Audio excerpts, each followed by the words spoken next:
వరుసగా 2 దఫాలు ఎమ్మెల్యేగా గెలుపొందిన వ్యక్తి. ఇప్పుడు ముచ్చటగా మూడోసారి గెలిచి హ్యాట్రిక్ ఎమ్మెల్యేగా కావలి నియోజకవర్గంలో తన పేరును లిఖించుకోవాలనుకుంటున్నారు. మరి గడిచిన ఈ 10 సంవత్సరాలు కావలి నియోజకవర్గానికి సంబంధించి ఎలాంటి అభివృద్ధి చేశారు?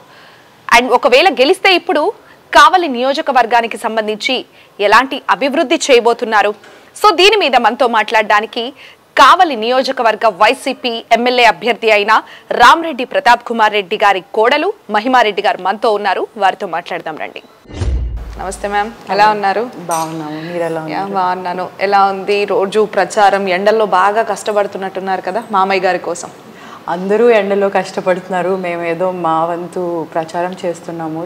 చాలా మంచి స్పందన లభిస్తుంది. సో మేము కూడా తిరుగుతుంటే మాకు చాలా బాగా అనిపిస్తుంది. ఓకే, సో బేసిక్గా మీరు ప్రచారాలకు వెళ్ళినప్పుడు ప్రజల నుంచి ఎక్కువ శాతం ఏ సమస్యలు అనేది మీరు వింటున్నారు? సమస్యలు అంటే కొంతమందికి వ్యక్తిగత సమస్యలు ఉన్నాయి, అదేవిధంగా ఏవో చిన్న చిన్నవి వాళ్ళకి రోడ్ శాంక్షన్లు కానీ అలా ఉన్నాయి. మేము వింటున్నది ఏంటంటే చాలామందికి ఆల్రెడీ రోడ్ శాంక్షన్ అయిపోయి ఉన్నాయి, అదేవిధంగా మన ఎలక్షన్స్ రావడం వల్ల కోడ్ వల్ల ఆగిపోయి ఉన్నాయి. అది అందరికీ తెలిసిన విషయమే. అదే విషయం మేము వాళ్ళకి చెప్పడం జరుగుతుంది. కానీ చాలా వరకు అందరూ మాకు చెప్తున్నారు, మాకు పథకాలు అందాయి, మేము సంతోషంగా ఉన్నాము, మళ్ళీ మేము ఖచ్చితంగా మేము జగనన్నని గెలిపిస్తాము, ఈ ప్రభుత్వం వస్తుంది అని. ఓకే, సో ఇప్పటి వరకు 2 సార్లు ఎమ్మెల్యేగా గెలిచినా కూడా ప్రజలకి చేసింది ఏమీ లేదు అని మీ ప్రత్యర్థులు ఆరోపించే ఆరోపణలకు మీరేమంటారు? ప్రత్యర్థులు ఎప్పుడు ఆరోపణలు చేస్తూనే ఉంటారు, అది అందరికీ తెలిసినదే. ప్రత్యర్థులు చేసే పనే అది. ముందు మామయ్య గారు గెలిచిన 5 సంవత్సరాల్లో మనకు గవర్నమెంట్ లేదు, టీడీపీ గవర్నమెంట్ ఉన్నింది. వాళ్ళు ఏ పనులు జరగకుండా ఆపించిన విషయం అందరికి తెలిసిందే. అయినా మామయ్య గారు తన వంతు పని చేసి ఎంతో కావలి కోసం ఎంతో చేశారు. ఈ 5 సంవత్సరాల్లో కూడా 2 సంవత్సరాలు పైగా మనకు కోవిడ్ వచ్చింది. అయినా కోవిడ్లో అందరు ఎంత ఇబ్బంది పడినా మామయ్య గారు హాస్పిటల్స్కి వెళ్ళడము, అందరు ప్రజలకి ఏమేమి కావాలో చూసుకొని వాళ్ళకి నిత్యావసర సరుకులు కానీ అలా అందజేయడం చాలా చేశారు. అలాగే మనకు జరిగిన 3 సంవత్సరాల్లో మరింత చేశారు. అభివృద్ధి కానీ కావల్లో మనకి పోర్ట్ వచ్చింది, ఫిషింగ్ హార్బర్ వచ్చింది. అవి చాలా మేజర్ మైల్ స్టోన్స్ కదా ఒక టౌన్కి. ఓకే, 10 ఏళ్ళు ఎమ్మెల్యేగా చేసిన తర్వాత కాస్త కోస్తో జనంలో వ్యతిరేక భావన కూడా కలిగి ఉండొచ్చు. సో అలాంటి మీరు ఈ ప్రచారంలో ఏమన్నా విన్నారా? అలాంటివి ఎక్కడా వినలేదండి. మేము గత 10-15 రోజులుగా చేస్తున్నాము ప్రచారం. మేము మా కుటుంబ సభ్యులు అందరూ చేత అందరి ముందు ఒకటే మాట వింటున్నాం, మీ మాయ గారు చాలా మంచివారండి, మాకు వ్యక్తిగతంగా కూడా సహాయం చేశారు, ఎప్పుడూ ఇక్కడే అందుబాటులో ఉంటారు. అదే మాట మేము చెప్పకముందే వాళ్ళు మాకు చెప్తున్నారు. వ్యతిరేకత అనేది ఒక వ్యక్తి వారి ఉద్దేశంలో కూడా ఉండొచ్చు, కానీ అందరి చేత వింటున్నది ఏంటంటే మామయ్య గారు అందరి కోసం ఎప్పుడూ ఉన్నారు, ఎప్పుడు ఉంటారు కూడా. ప్రజల మంచితనం. ఎస్. అండ్ అలాగే హ్యాట్రిక్ ఎమ్మెల్యేగా కావలి నియోజకవర్గంలో చరిత్ర లిఖించుకోవడం కోసం మీరు మీ మామయ్య గారి కోసం ప్రత్యేక ప్రణాళికతో ఏమైనా ముందుకెళ్తున్నారా? మేము ప్రత్యేక ప్రణాళికతను ఏం లేదండి, మనకు మన గవర్నమెంట్ చేసిందంతా తెలుసు. అలాగే మామయ్య గారు కూడా ఇక్కడ ఇండస్ట్రియల్ హబ్ తేవాలని చాలా కష్టపడుతున్నారు, మన గవర్నమెంట్తో కూడా చేస్తున్నారు. ఇక్కడ ఎయిర్పోర్ట్ కూడా రావాలని ట్రై చేస్తున్నారు. అవి వస్తే ఇంకా ఇంప్రూవ్ అవుతుంది మన కావలి, ఇంకా కనకపట్నం అవ్వబోతుంది. ఆల్రెడీ ఉంది, ఇంకా మంచిగా అవుతుంది అని కోరుకుంటున్నాము. అలాగే మన గవర్నమెంట్ అందించే సంక్షేమ పథకాలు అయితే ఏంటి, అలాగే జరుగుతున్న డెవలప్మెంట్ రోడ్స్ అయితే ఏంటి, ఇప్పుడు ఈ పోర్ట్ వల్ల మనకు ఎన్నో జాబ్స్ కూడా వస్తాయి. ఇక్కడ ఆల్మోస్ట్ ఆల్రెడీ ఒక 1500 crores వరకు ఐదర్ సంక్షేమ పథకాల్లో కానీ లేకపోతే డెవలప్మెంట్లో కానీ శాంక్షన్ అయి ఉన్నాయి కావలికి. ఫ్యూచర్లో ఇంకా ఎక్కువ అవుతుందని, మరింత అభివృద్ధి జరుగుతుందని అనుకుంటున్నాము, జరుగుతుంది అని కోరుకుంటున్నాము. సో ఈసారి ఎమ్మెల్యేగా గెలిచిన తర్వాత ప్రజలకి అంటే ఉపాధి హామీలు కావచ్చు, ఇలాంటివి ఏమైనా చేయబోతున్నారా? ఆల్రెడీ గవర్నమెంట్ ద్వారా వచ్చిన ఉపాధి హామీలు ఉన్నాయి, అవి అలాగే కొనసాగుతాయి. మొన్న మన వైఎస్ఆర్సీపీ మేనిఫెస్టో కూడా రిలీజ్ అయింది, దాంట్లో ఉన్న సంక్షేమ పథకాలు కొనసాగుతాయి, అలాగే కొత్తవి కూడా రాబోతున్నాయి. ఇక్కడ లోకల్గా ఏమైతే అవసరం ఉన్నాయో అవి మామయ్య గారు చూసుకొని మరింత ముందుకెళ్తారు. గత 2 సార్లు మామయ్య గారికి ప్రత్యర్థులుగా పోటీ చేసిన వాళ్ళు ఇప్పుడు వైసీపీలో చేరారు. మామయ్య గారి గెలుపు కోసం వారి నుంచి ఎలాంటి స్పందన అనేది మీకు లభిస్తుంది? బీదా మస్తాన్ రావు గారు అయితే ఏంటి, విష్ణువర్ధన్ రెడ్డి గారు కూడా చేరారు. వారు మరింత మన పార్టీ కోసం అలాగే మామయ్య గారి గెలుపు కోసం సపోర్ట్ చేసి వారి వంతు కృషి కూడా చేస్తున్నారు. అది మరి ఇంకా ఎంతో మనకు హెల్ప్ చేస్తుంది. ఫ్యూచర్లో కూడా వారు మామయ్యకి సపోర్టివ్గా ఉంటారని కోరుకుంటున్నాము. చేస్తున్నారు. సో మొదటిసారి 5,000 పై ఓట్లు, రెండవసారి 14,000 పై చిలుకు ఓట్లు. సో ఈసారి మూడోసారి ఎన్ని వేల ఓట్లు అనేది మీరు ఎక్స్పెక్ట్ చేస్తున్నారు?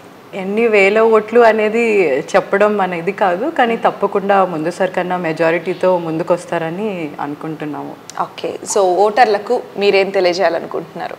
కావలి పట్టణంలో ఎంతో అభివృద్ధి జరుగుతుంది. అలాగే మన గవర్నమెంట్, వైఎస్ఆర్సీపీ గవర్నమెంట్ అయితే ఏంటి, జగనన్న చేసే సంక్షేమ పథకాలు కానీ, మనకి ఇక్కడ జరగబోయే అభివృద్ధి కానీ, మీరు అలాగే రామాయపట్నం పోర్ట్ వచ్చిందని, ఫిషింగ్ హార్బర్ వచ్చిందని కూడా చూడండి. దానివల్ల ఎంత జాబ్స్ వస్తాయి, ఇక్కడ ఎంత డెవలప్మెంట్ జరుగుతుందో గుర్తుపెట్టుకొని మరింత మన కావలిని అభివృద్ధి చేసుకుందాము, ముందుకెళ్దాము. ఎమ్మెల్యేగా పోటీ చేసిన రామిరెడ్డి ప్రతాప్ కుమార్ రెడ్డి గారికి, అలాగే ఎంపీగా చేసిన విజయసాయి రెడ్డి గారికి మీరు అందరూ సపోర్ట్ చేసి గెలిపించాలని కోరుకుంటున్నాము. సో మన మంచి గవర్నమెంట్ ముందుకు వస్తుంది, మనం ఇంకా డెవలప్మెంట్ చేసుకోవచ్చు. మనతో పాటు రామిరెడ్డి ప్రతాప్ కుమార్ రెడ్డి గారి అల్లుడు అఖిలేష్ రెడ్డి గారు ఉన్నారు, వారితో మాట్లాడదాం. నమస్తే సార్. నమస్తే. ఎలా ఉన్నారు? బాగున్నాను, మీరు?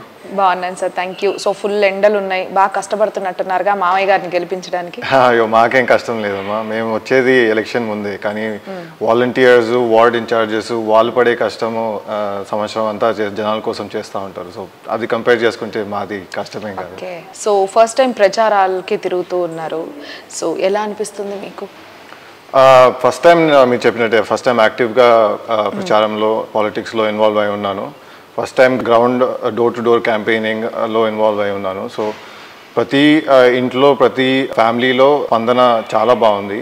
అంటే జగనన్న తీసుకొచ్చిన ప్రోగ్రామ్సే కాకుండా మామయ్య గారు పర్సనల్గా హెల్ప్ చేసిన జనం కూడా చాలా మంది ఉన్నారు. సో ఫర్ ఎగ్జాంపుల్ మొన్న ఒకరింటికి వెళ్ళాము, ఆయన ఫిజికలీ ఛాలెంజ్ బేబీ పుడితే వాళ్ళ ఫ్యామిలీలో చాలా కష్టాలు వచ్చాయి దానివల్ల. సో అది మామయ్య పర్సనల్గా హెల్ప్ చేశారు, వాళ్ళకి హెల్ప్ ఇంకా చేస్తూనే ఉన్నారు. నాకే చాలా ఆనందం వేసింది. మామయ్య అలాంటి మంచి మనసు ఉందని నాకు తెలుసు, కానీ జనాలతో వినడం అది ఒక డిఫరెంట్ ఫీలింగ్, యూనో, అది వ్యాలిడేట్ చేసినట్టు నాకు తెలిసింది. సో ఇప్పటిదాకా అంటే 2 సార్లు ఎమ్మెల్యేగా గెలిచిన ప్రతాప్ కుమార్ గారు ఇప్పుడు ఒకవేళ మూడోసారి ఎమ్మెల్యేగా గెలిస్తే కావలి నియోజకవర్గ ప్రజలకు ఏం చేయబోతున్నారు? సో మీకు తెలిసిందే, Juvvaladinne fishing harbour, Ramayapatnam port are aim towards job creation, అంటే అభివృద్ధి ప్రోగ్రామ్స్ అవి.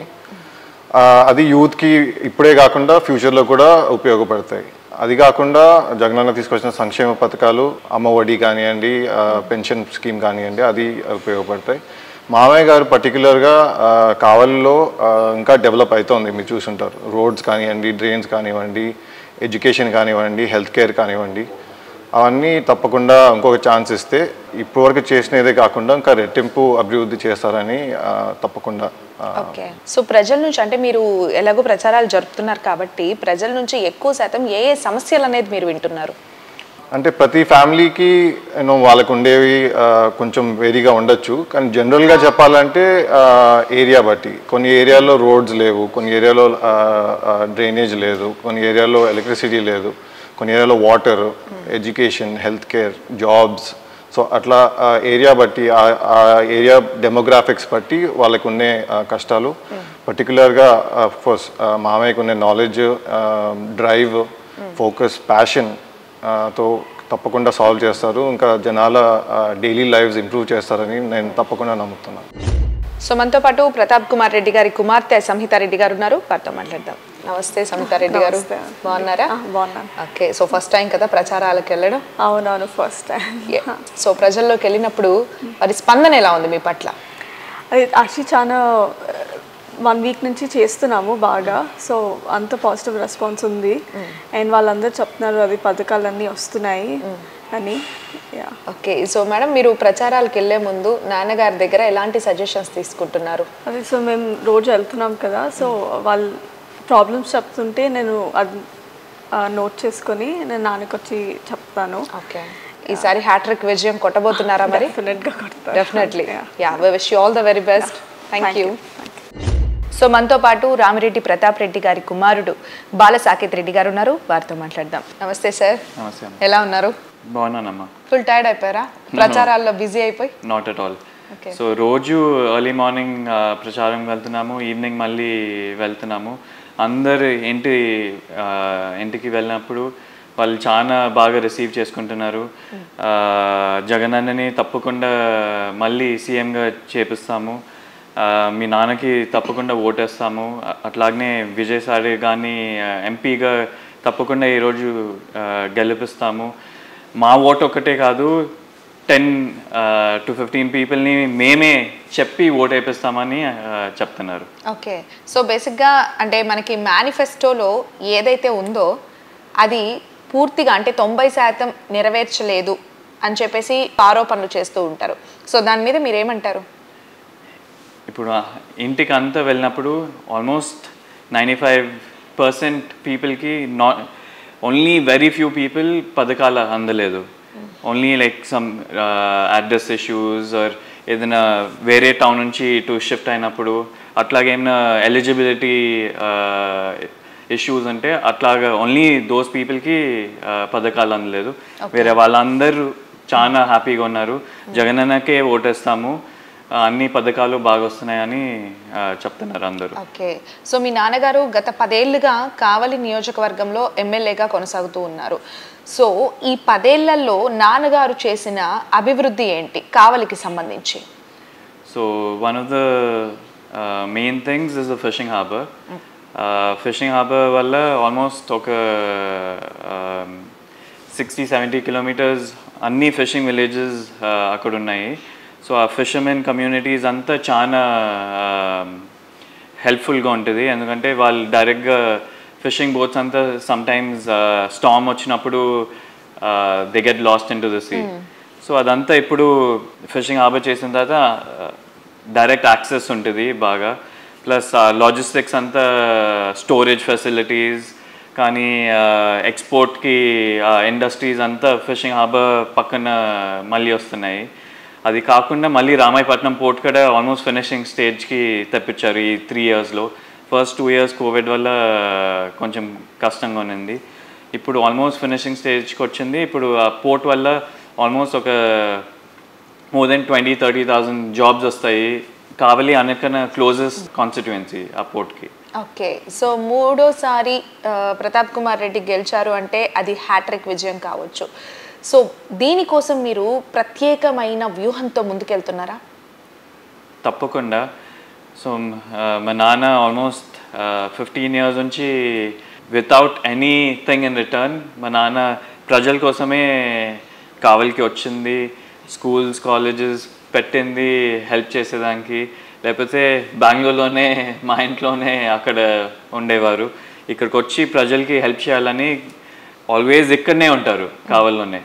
ఎవరైనా కావలి ప్రజల్లో ఎవరైనా మా ఇంటికి డైరెక్ట్గా వచ్చేస్తారు ఇంటి లోపలికి. మా నాన్నతో యాక్సెస్ వల్ల అందరూ చాలా సంతోషంగా ఉన్నారు. ప్లస్ ఏదైనా ఇష్యూస్ ఉంటే పర్సనల్గా అది మా నాన్ననే దగ్గరుండి అన్నీ చూసుకుంటారు. ఓకే. సో ఈసారి ఎలక్షన్స్ ఎలా ఉండబోతాయి అనుకుంటున్నారు? తప్పకుండా జగనన్న ప్రభుత్వమే విన్ అవుతుంది. మా నాన్నేమో తప్పకుండా విన్ అవుతారు, విజయసాయి రెడ్డి గారు కూడా తప్పకుండా విన్ అవుతారు. సో ఓటర్లకి మీరు ఇచ్చే సలహాల గురించి చెప్పండి.